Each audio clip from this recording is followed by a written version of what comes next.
ఇక్కడ ఎఫెసీయులకు రాసిన పత్రిక 5వ అధ్యాయం 2వ వచనంలో మనం చూస్తున్నాము.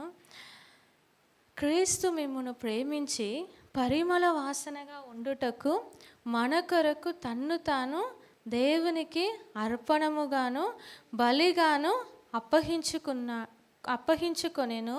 అలాగుననే మీరును ప్రేమ కలిగి నడుచుకునుడే. అంటే మనం ఎలా ఉండాలని దేవుడు ఇక్కడ కోరుకుంటున్నాడు. ఈ వాక్యంలో మనం చూసుకుంటున్నాము. మనము దేవునికి పరిమళ వాసనగా ఉండాలని ఆయన ఇష్టపడుతున్నాడు. అందుకే ఆయన ఏం చేశారు? ఆయన మనల్ని ప్రేమించి మన కొరకు ఆయనను తన్ను తాను దేవునికి ఎలా ఒక అర్పణముగాను బలిగాను ఒక కానుకగా ఒక బలిగా తన్ను తానే ఆయన దేవునికి సమర్పించుకున్నాడని ఈ వాక్యంలో మనం చూస్తున్నాం. క్రీస్తు మనల్ని ఏం చేశారు? ప్రేమించారు. అందుకే మీరును ఒక్కరినొక్కరు మీరు అలాగుననే మీరును ప్రేమ కలిగి ప్రేమలో నడుచుకునుడే. మనం ఉండాలని ఆయన ఆశ పరిమళ వాసనగా. మనలో ముందు ఎలాంటి వాసన ఉండింది? పొద్దున ఆరాధన వాక్యంలో చూసుకున్నాం కదా. ముందు మీరు చీకటిగా ఉన్నారు, ఇప్పుడు మీరు ప్రభువునందు వెలుగుగా ఉన్నారు. అంటే ముందు మనం ఎలా పాపపు వాసన దుర్వాసన మన జీవితంలో కలిగి ఉన్నాం. కానీ ఇప్పుడు క్రీస్తు మనం యేసు ప్రభువారిని అంగీకరించినాక, మనం యేసు ప్రభువారిని రక్షకునిగా కలిగిన తర్వాత మనం ఎలా ఉండాలి? పరిమళ వాసనగా మనం ఉండటానికే ఆయన మనల్ని ప్రేమించి ఆయనే తను తాను అర్పణముగా బలిగా దేవునికి సమర్పించుకున్నాడు. అందుకే మీరు కూడా ప్రేమ కలిగి నడుచుకోవాలి, ప్రేమలో నడుచుకోవాలని మనం చూస్తున్నాం. 1వ యోహాను 4వ అధ్యాయము 1 యోహాను 4వ అధ్యాయం 10వ వచనం 11వ వచనంలో మనం చూస్తే, మనము దేవుని ప్రేమించితమని కాదు, తానే మనలను ప్రేమించి మన పాపములకు ప్రాయశ్చిత్తమై యుండుటకు తన కుమారుని పంపెను. ఇందులో ప్రేమయున్నది. ఇందులో ప్రేమయుందంటే ఏంటి ఆ వాక్యము? మనము దేవుని ప్రేమించితమని కాదు, మనం దేవుని ప్రేమించామా మొదట? ఇదే 4వ అధ్యాయం 19వ వచనంలో మనం చూస్తాం. ఆయనే మొదట మనలను ప్రేమించెను గనుక మనము ఫస్ట్ ఎవరు మనల్ని ప్రేమించారు? మొదట మనల్ని ఎవరు ప్రేమించారు? యేసు ప్రభువారే మనల్ని ప్రేమించారు. ఆయనే మనల్ని వెతికారు, ఆయనే మనల్ని ప్రేమించారు. మనము కాదు ఆయన మొదట ప్రేమించింది. ఆయనే మొదట మనల్ని ప్రేమించెను గనుక మనము ఆయనను ప్రేమిస్తున్నాము. అందుకే 10వ వచనంలో మనము దేవుని ప్రేమించితమని కాదు, తానే మనలను ప్రేమించి మన పాపములకు ప్రాయశ్చిత్తమై యుండుటకు తన కుమారుని మన పాపములకు ప్రాయశ్చిత్తంగా, మన పాపములకు ప్రాయశ్చిత్తం కలగాలంటే యేసు ప్రభువారు తన కుమారుని ఆయన పంపించాడు. ఇందులో దేవుని ప్రేమ బయలుపరచబడ్డది కదా. అందుకే 11వ వచనంలో ప్రియులారా, దేవుడు మనల్ని ఇలాగూ ప్రేమింపగా మనం ఒక్కడినొక్కడు ప్రేమింపబద్దు. దేవుడు మనల్ని ఇలాగూ ప్రేమించాడు. ఎలాగూ ప్రేమించాడు? రోమపత్రిక 5వ అధ్యాయము 6వ వచనంలో మనం చూస్తాము. రోమపత్రిక 5:6, ఏలయనగా మనం ఇంకా బలహీనులమై ఉండగా క్రీస్తు యుక్త కాలమున భక్తిహీనుల కొరకు చనిపోయెను. నీతిమంతుని కొరకు సహితము ఒకడు చనిపోవుట అరుదు. మంచివాని కొరకు ఎవడైనా ఒకవేళ చనిపోవా తహింపవచ్చును. అయితే దేవుడు మన ఎడల తన ప్రేమను వెల్లడిపరచుచున్నాడు. ఎట్లనగా మనమింకను పాపులమై ఉండగానే క్రీస్తు మన కొరకు చనిపోయాను. దేవుని పరిశుద్ధ నామానికి మహిమ.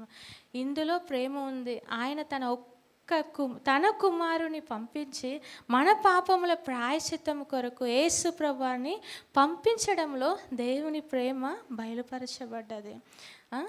అందుకే ఇందులో ప్రేమ ఉందని దేవుని వాక్యంలో మనము కూడా ఒక్కరినొకరు ప్రేమింప బద్ధులమై ఉన్నామని దేవుని వాక్యంలో మనం చూస్తున్నాం.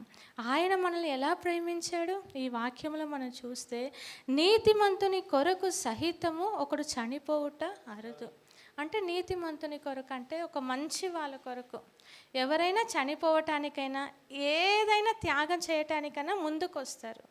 కానీ భక్తిహీనులు కానీ ఇక్కడ ఏముంది, మంచివాని కొరకు ఎవడైనా ఒకవేళ తహింపవచ్చును. అయితే దేవుడు మన ఎడల తన ప్రేమను వెల్లడిపరచుచున్నాడు. దేవుడు మన ఎడల తన ప్రేమ ఎలా బయలుపరుచుకుంటున్నాడంటే, ఎట్లనగా మనం ఇంకను పాపులమై ఉండగానే క్రీస్తు మన కొరకు అంటే ఇంకా మనము పాపంలోనే ఉన్నప్పుడే, మన పాపం అనే బురదలో మనం ఇంకా ఉన్నప్పుడే, ఆయనకు వ్యతిరేకముగా, ఆయనకు శత్రువులముగా మనం ఉన్నప్పుడే ఆయన మనల్ని ప్రేమించాడు. మన కొరకు సిలువలో తన్ను తాను ఆయన బలిగా, అర్పణముగా మన కొరకు ఆయన అప్పగించుకున్నాడని దేవుని వాక్యంలో మనము చూస్తున్నాం. ఎట్లనగా మనం ఇంకను పాపులమై ఉండగానే క్రీస్తు మన కొరకు చనిపోయాను. ఇందులో ప్రేమ ఉంది. అలాగే మనము పరిమళ వాసనగా, క్రీస్తుకు పరిమళ వాసనగా ఉండటానికి యేసు ప్రభువారు ఏం చేశారు, తన్ను తానే ఆయన బలిగా అప్పగించుకున్నాడు.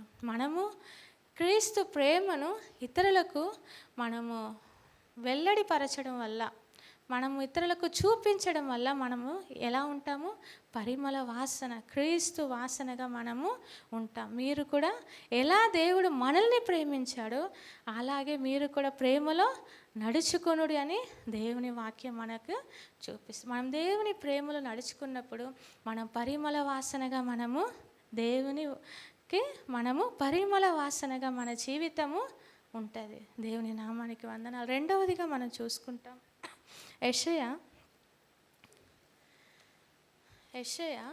11వ అధ్యాయం 3వ వచనం.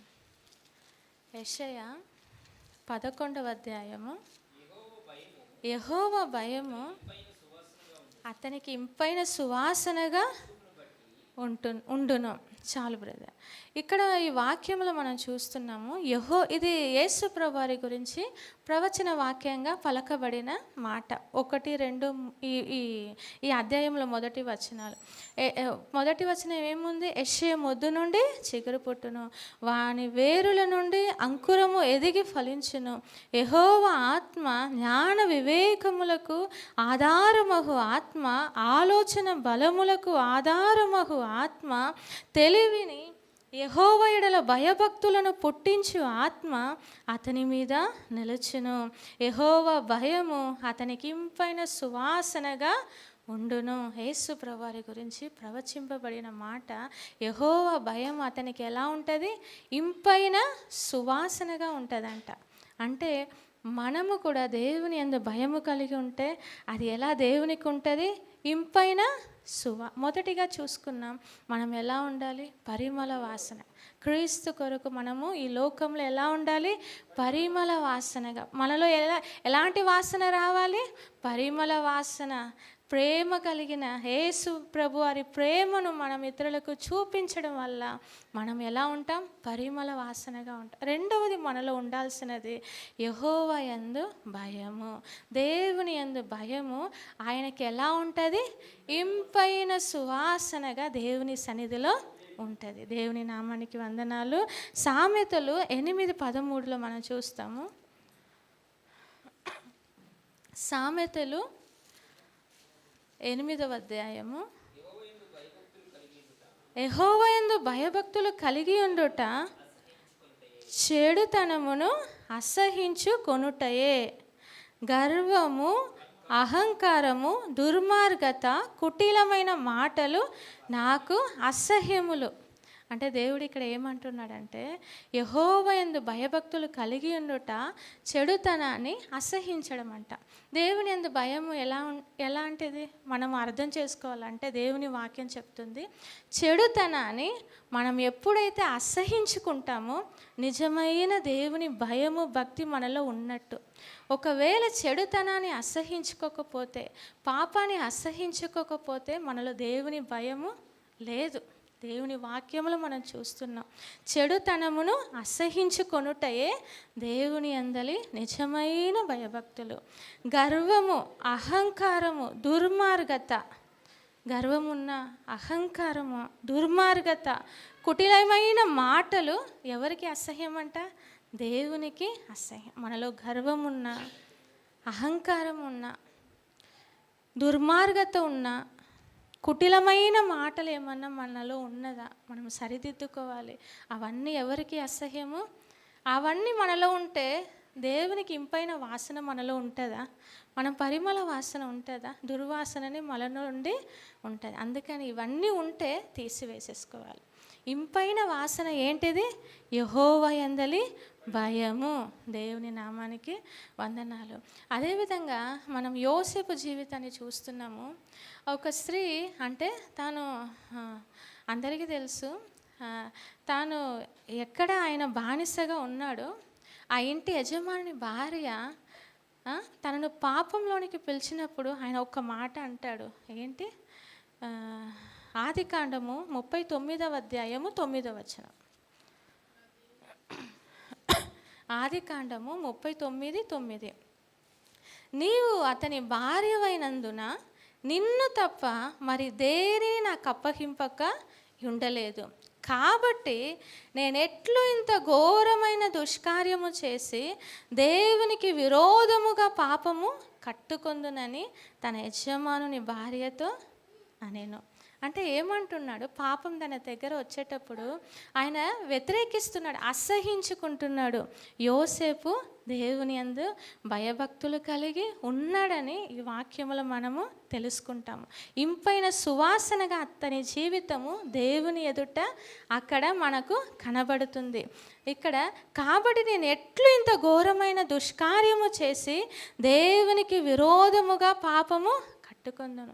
ఇంత గొప్ప దుష్కార్యం చేసి నేను దేవునికి విరోధముగా నేను పాపం చేస్తానని తన వస్త్రాన్ని కూడా విడిచిపెట్టి, తను వేసుకున్న బట్టలను కూడా విడిచిపెట్టి ఆ స్థలము నుండి తాను పారిపోయాడు. మన జీవితంలో కూడా యెహోవా యందలి భయం ఎలాంటిది? చెడుతనాన్ని అసహించుకొనుటయే మనలో మనం పరీక్షించుకోవాలి. మనలో దేవుని భయం ఉందని ఎట్లా పరీక్షించుకుంటాం? వాక్యం అర్థము కదా, మన పరిస్థితిని వాక్యంని చూపిస్తుంది. అందుకే దేవుని ఆ వాక్యంలో మనం చూసుకోవాలి, నాలో దేవుని భయం ఉందా? అంటే నేను చెడుతనాన్ని నేను అసహించుకుంటున్నానా, లేకపోతే చెడుతనం నా దగ్గర వచ్చేటప్పుడు నేను లోబడిపోతున్నానా? మనల్ని మనం సరిదిద్దుకోవాలి. అదేవిధంగా రెండో వ్యక్తిని మనం చూస్తే అబ్రహాము. ఆదికాండం 22వ అధ్యాయము అబ్రహాము గురించి దేవుడే చెప్తాడు ఈ మాట. ఆదికాండం 22వ అధ్యాయము 11, 12 వచనం. 10 నుంచి చదువుకుందాము. అప్పుడు అబ్రహాము తన కుమారుని వధించుటకు తన చెయ్యి చాపి కత్తి పట్టుకొనగా యెహోవా దూత పరలోకము నుండి అబ్రహామా అబ్రహామా అని అతని పిలిచెను. అందుకతడు చిత్తము ప్రభువా నేను.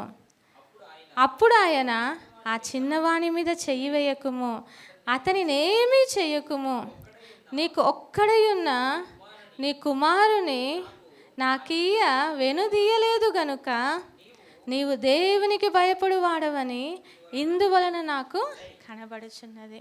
ఇక్కడ మనం ఎవరిని చూసాము? యోసేపును చూసాం. యోసేపు దేవుని యందు భయభక్తులు కలిగి పాపాన్ని విడిచి దూరంగా పారిపోయాడు. ఇక్కడ అబ్రహామును చూస్తాము. ఆయన దేవుడు చెప్పిన మాటకు నీవు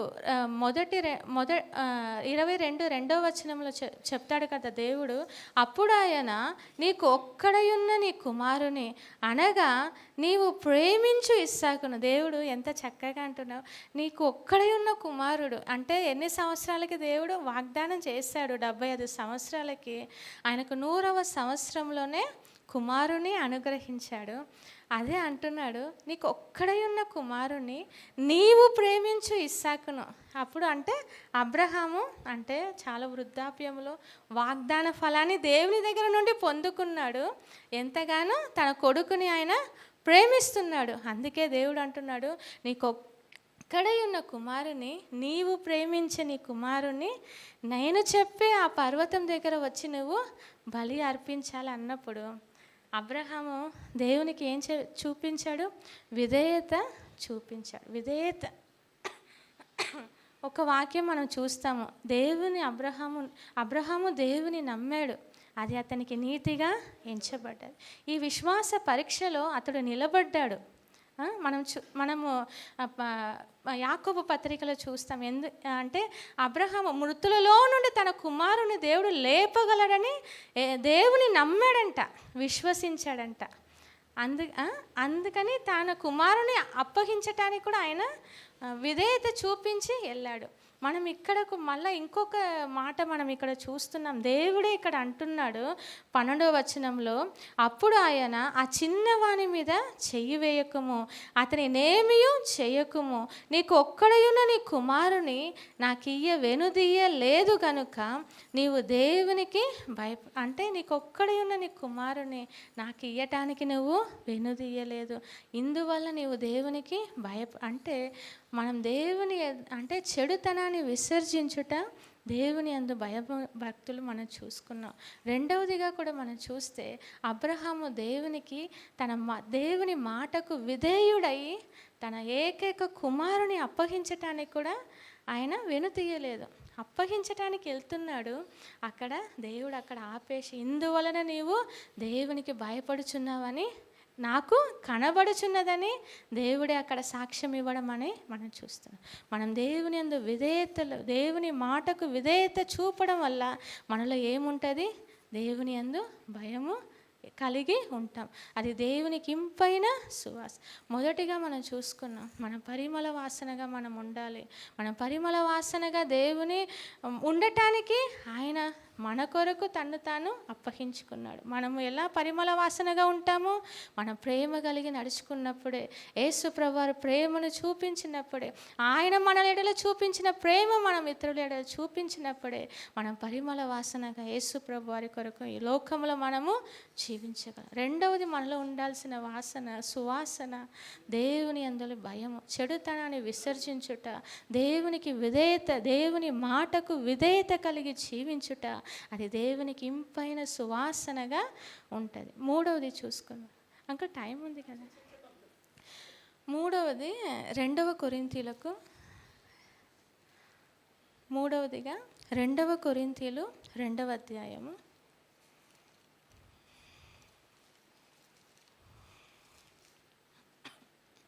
2వ కొరింథీయులు 2వ అధ్యాయము 14వ వచనం.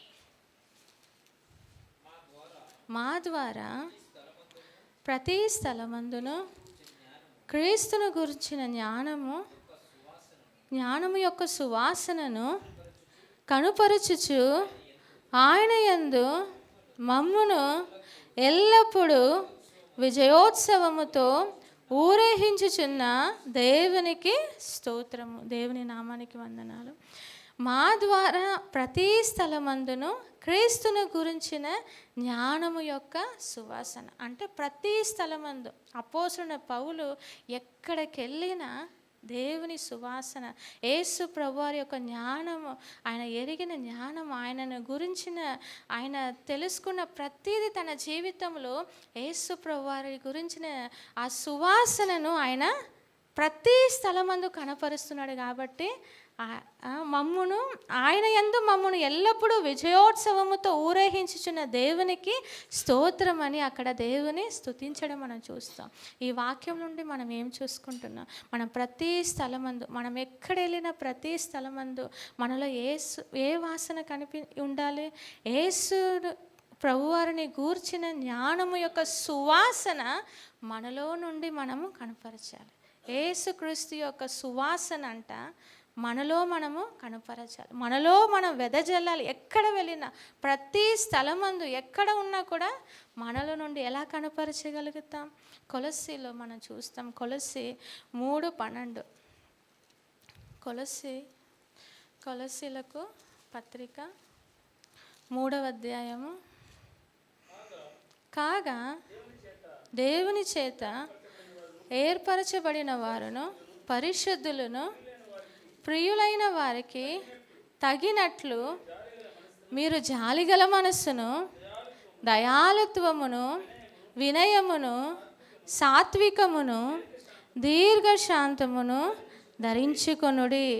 ఎవడైనను తనకు హాని చేసెనని ఒకడనుకొనిన ఎడల ఒక్కడినొకడు సహించుచు ఒక్కడినొకడు క్షమించుడి. ప్రభువు మిమ్మును క్షమించినలాగున మీరును క్షమించుడి. వీటన్నిటిపైన పరిపూర్ణతకు అనుబంధమైన ప్రేమను ధరించుకొనుడి. దేవుని నామానికి వందనాలు. ఎట్లా మనం యేసు ప్రభువారి గురించిన సువాసన ప్రతి స్థలమందు మనము కనుపరచాలి, వెదజల్లాలి. అంటే మనలో ఏముండాలి? మనము దేవుని చేత ఏర్పరచబడిన వారు, పరిశుద్ధులు, ప్రియులైన వారికి తగినట్లుగా మనలో ఏం కనబడాలి? జాలిగల మనస్సు కనబడాలి, దయాళుత్వం మనలో ఉండాలి, వినయము ఉండాలి, సాత్వికం ఉండాలి, దీర్ఘశాంతాన్ని. మనం ఒక వస్త్రము ఎలా ధరించుకుంటాం? అది కూడా మనకు దేవుడిచ్చిన వస్త్రాలు. అంటే ఆత్మీయ వస్త్రాలు చాలా. ఒకటి మనం ఏమంటారు? ప్రభువా, నా గోనె పట్ట విడిపించి నాకు రక్షణ వస్త్రాన్ని ఇచ్చావని దేవుని మనము ఆరాధిస్తాం. రక్షణ వస్త్రం మొదటిగా మన మీద పాపపు వస్త్రము తీసి రక్షణ వస్త్రముతో దేవుడు మనల్ని అలంకరిస్తాడు. దాని తర్వాత మనం దేవునితో సహవాసం చేసేకొలది ఈ వస్త్రాలు మనము దేవుని దగ్గర నుండి పొందుకోవాలి. ఏ వస్త్రాలు? జాలిగల మనసు అనే వస్త్రం మనకు కావాలి, దయాళుత్వం అనే వస్త్రం మనకు కావాలి, వినయం అనే వస్త్రం కావాలి, సాత్వికం అనే వస్త్రం కావాలి, దీన మనస్సు అనే వస్త్రం మనము ధరించుకోవాలి. అది ఒక అలంకరణ మనకు. మనం దేవుని సన్నిధిలో మనము ఆయన రాకడలో ఎలా మనం నిలబడాలి? ఏ మచ్చ ఉండకూడదు, ఏ డాగు ఉండకూడదు, ఏ ముడత ఉండకూడదు. మనం అలంకరించబడిన వధువుగా మనము ఆయన సన్నిధిలో మనము కనబడినప్పుడే ఆయన రాకడలో మనం ఎత్తబడతాం కదా. అందుకే ఈ అలంకరణ మనము కలిగి ఉండాలి. వీటిని మనము వస్త్రము వలె, అలంకరణ వలె మనము ధరించుకోవడం అనేది ప్రతి స్థలమందు యేసు ప్రభువారిని గురించిన సువాసన మనలో వెదజల్లాలంటే ఇవి మనలో ఉండాలి అని దేవుని వాక్యంలో చూస్తున్నాం. ఎవడైనాను తనకు హాని చేసినని ఒకడు అనుకొనిన ఎడల ఒక్కడినొకడు సహించచ్చు, ఒక్కడినొకడు క్షమించండి. అంటే ఎవరైనా నాకు హాని చేస్తారా, ఎవరైనా నాకు వ్యతిరేకమైన కార్యాలు చేస్తారా, ప్రభువు మనల్ని ఎలా క్షమించాడు, మనము కూడా ఇతరుల్ని క్షమించాలంటే ఒక ఉపమానము ఉంది వాక్యంలో. మత్తయి సువార్తలో ఉంటుంది.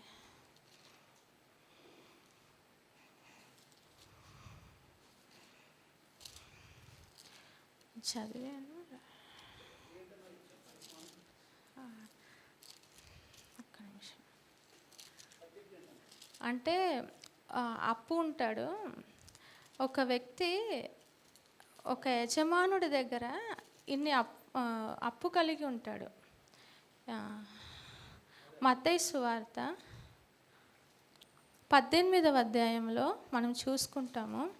పేతురు వచ్చి అడుగుతాడు, ప్రభువా ఎన్ని మార్లు క్షమించాలి అని అడిగేటప్పుడు 7 మార్లు మట్టుగా క్షమించాలి అన్నప్పుడు యేసు ప్రభువారు అంటారు కదా.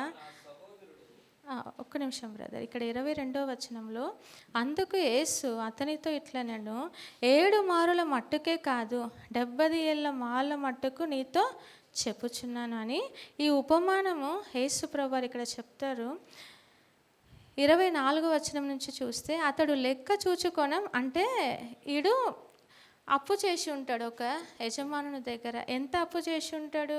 23. కావున పరలోక రాజ్యము తన దాసుని యొద్ద లెక్క చూచుకొన గోరిన యొక్క రాజును పోలి ఉన్నది. అతడు లెక్క చూచుకొన మొదలుపెట్టినప్పుడు అతనికి 10,000 తలాంతులు అచ్చి ఉన్న ఒకడు అతని యొద్దకు తేబడును. ఎంత ఎంత అప్పు చేశాడు? 10,000 తలాంతులు. అంటే ఒక తలాంతు కింద మనం చూస్తే 3,600. ఒక్క తలాంతే, కానీ వాడు ఎంత? 10,000 తలాంతు అప్పు చేశాడు. వచ్చి బతిమాలుతున్నాడు. ఆ రాజు అంటున్నా, నీ భార్య నీ పిల్లలు అన్నిటినీ అమ్మి నువ్వు అప్పు తీర్చాలి అన్నాడు. అయినా తాను వచ్చి ఆయన ఎదుట 26వ వచనంలో, కాబట్టి ఆ దాసుడు అతని ఎదుట సాగిలపడి మ్రొక్కి, నా ఎడల నీవు ఓర్చుకొనుము, నీకు అంతయు చెల్లించుదునని చెప్పగా, ఆ దాసుని యజమానుడు కనికరపడి వానిని విడిచిపెట్టి వాని అప్పు ఓర్చుకో యజమానుడా, నా రాజా నువ్వు ఓర్చుకో అని ఎంత బతిమాలినప్పుడు ఆ రాజు ఏం చేశాడు? క్షమించాడు. ఆ 10,000 తలాంతులన్నీ కూడా ఏం చేశాడు? క్షమించేశాడు. ఆ రాజు అతని వద్ద అప్పు ఉన్న ప్రతి అప్పును కూడా క్షమించేశాడు. కానీ ఈయన బయట వచ్చినప్పుడు ఈయన దగ్గర ఒక్కడు ఎంత తీసుకుంటాడు?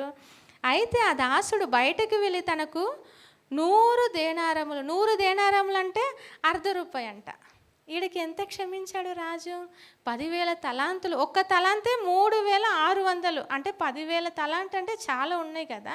కానీ 3,60,00,000 వీడికి రాజు క్షమించాడు.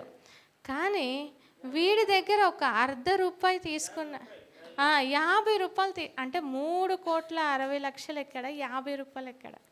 ₹50 తీసుకున్న వ్యక్తి వచ్చి బతిమాలేటప్పుడు ఆయనను క్షమించలేకపోయాడు.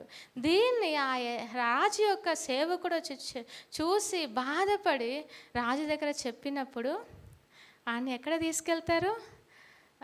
32. అప్పుడు వాని యజమానుడు వానిని పిలిపించి, చెడ్డ దాసుడా, నీవు నన్ను వేడుకొంటివి గనుక నీ అప్పంతయు క్షమించింది. నువ్వు చెడ్డ దాసుడా అంటున్నాడు. నీ అప్పంతయు నేను క్షమించాను కదా. నేను నిన్ను కరుణించిన ప్రకారము నీవును నీ తోడి దాసుని కరుణింపవలసి ఉండెను కదా. నేను నిన్ను క్షమించాను, నీవు నిన్ను కరుణించాను, నీవు కూడా నీ తోడి దాసుని నువ్వు కరుణించాలి కదా అని చెప్పి, అందుచేత వాని యజమానుడు కోపపడి తనకు అచ్చి ఉన్నదంతయు చెల్లించు వరకు బాధపరచబడు వారికి వాణ్ణి అప్పగించేశాడు. నేను నిన్ను కరుణించాను, నువ్వు కరుణించాలి కదా. నిన్ను క్షమించాను కదా, నువ్వు కూడా క్షమించాలి కదా అని నువ్వు చెడ్డ దాసుడా అని చెప్పి తను బాధపరిచేవారి చేతిలో అప్పగించేశాడు. అందుకే 35లో మనం చూస్తాం, మీలో ప్రతివాడును తన సహోదరుని హృదయపూర్వకముగా క్షమింపని ఎడల నా పరలోకపు తండ్రియు ఆ ప్రకారమే మీ ఎడల చేయను. మనము ఎలా, మన పరలోకపు తండ్రి మనల్ని ఎలా క్షమించాడు? మన దేవుడు హృదయపూర్వకం మన అప్పంతయు ఆయన క్షమించేశాడు. మనల్ని ఆయన, మన మీద ఆయన కరుణ చూపి జాలి చూపి మన ప్రతి పాపాన్ని కూడా ఆయన క్షమించాడు. ప్రభువా క్షమించమన్నప్పుడు ఆయన కనికరం మన ఎడలో వచ్చి క్షమించినప్పుడు మన ఎదుట ఒకరు హాని చేస్తే మనం ఏం చేయాలని వాక్యం? ప్రభువు మిమ్మును క్షమించినలాగున మనం కూడా హృదయపూర్వకముగా, అంటే మీలో ప్రతి వాడును తన సహోదరుని హృదయపూర్వకముగా క్షమించకపోతే నా పరలోకపు తండ్రి ఆ ప్రకారమే మీ ఎడల చేస్తాడని దేవుని వాక్యంలో మనం చూస్తాం. మనము కూడా ఏం చేయాలి? హృదయపూర్వకముగా మనం క్షమించాలి. ప్రభువు క్షమించినట్లు మొదటిగా మనం చూసాం, పరిమళ వాసనగా మనం ఉండాలి. దేవుడు మన ప్రేమించిన ప్రేమ మనము కూడా ఇతరులకు కనుపరిచే పరిమళ వాసనగా మనం ఉండాలి. రెండవ వాసన, సువాసన మనలో ఏంటి? దేవుని యందు భయము, చెడుతనాన్ని అసహించుట, దేవునికి విధేయత కలిగి జీవించుట, ఆయన యందు సువాసన కలిగిన జీవితం మనం జీవించాలి. మూడవది, క్రీస్తును గురించిన జ్ఞానం యొక్క సువాసన ప్రతి స్థలమందు మనము వెదజల్లాలి. ఎలా? మనలో జాలి, మనలో దయాలత్వం, మనలో సాత్వికము, మనలో దీర్ఘశాంతము అనే ఈ ఈ అలంకరణ కలిగి ప్రభువు మనల్ని క్షమించినట్టు మనము కూడా ఇతరులను హృదయపూర్వకముగా క్షమించాలి. అలా ఉన్నప్పుడు మనం యేసును గురించిన సువాసన ఇతరులకు మనము కనుపరుస్తాం. ఈ లోకంలో మనం ఎలాంటి వాసన కలిగి ఉండాలి? యేసు ప్రభువారి వాసన మనలో నుండి వెదజల్లాలి. దేవుని నామానికి వందనాలు. దేవుడి వాక్యాన్ని దీవించును గాక. ఆమేన్.